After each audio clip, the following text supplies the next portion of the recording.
श्री स्वामी समर्थ मंडळी. तर मी काय इतर दाखवते तुम्हाला.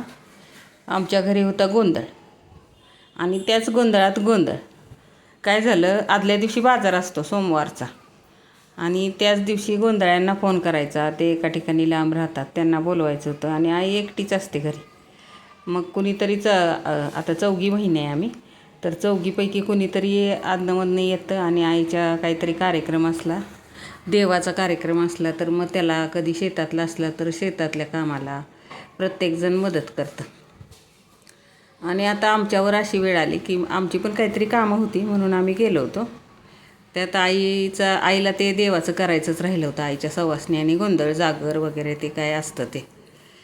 आणि मग त्याची तयारी करता करता एवढा घाम फुटला आणि त्यात इतका उन्हाळा गावाला. ह्यावेळी इतका उन्हाळा होता आणि गोंधळा दिवशी म्हणजे असं दिसताना ते थोडंसं दिसतंय, पण भरपूर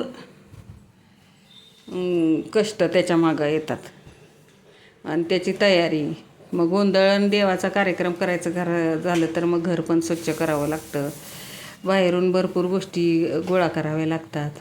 गोंधळांना जे जे काही साहित्य दिलेलं असतं आपल्याला, जसं सत्यनारायणाला देतं तसं तसं ते सगळं गोळा करायचं असतं. त्यातनं सवासणींना सांगायचं. आणि मग घर पण थोडंसं खराब झालेलं होतं तर ते घर पण स्वच्छ करायचं होतं. आणि त्यातनंच आपली कामं, त्यातनंच आमच्या सुनबाईची कामं, हे करता करता सगळं देव ह्याच्या मागं आपल्याला शक्ती देत असतो. आणि हे करायच्या वेळेला असा पण कधी कधी विचार येत होता की कदाचित आपलीच परीक्षा असेल. त्यामुळं आम्ही पण काय करायचो, पण इतकं शांतपणे प्रत्येक वेळी म्हणजे हे करता आपल्याला काहीतरी कामं करायची आहेत ना, अशी काहीतरी साकडं टाकल्यासारखंच असतं आपल्याला पण. म्हणजे एखाद्या माणसानं जर आपल्याकडनं काहीतरी खाऊ मागितलं आणि त्याला ते द्यायचंच असतं, मग त्यावेळेला आपला जर झालेला आटापिटा असतो ना, त्यात कुठंतरी आपल्याला सामर्थ्य करणारी आईच असते.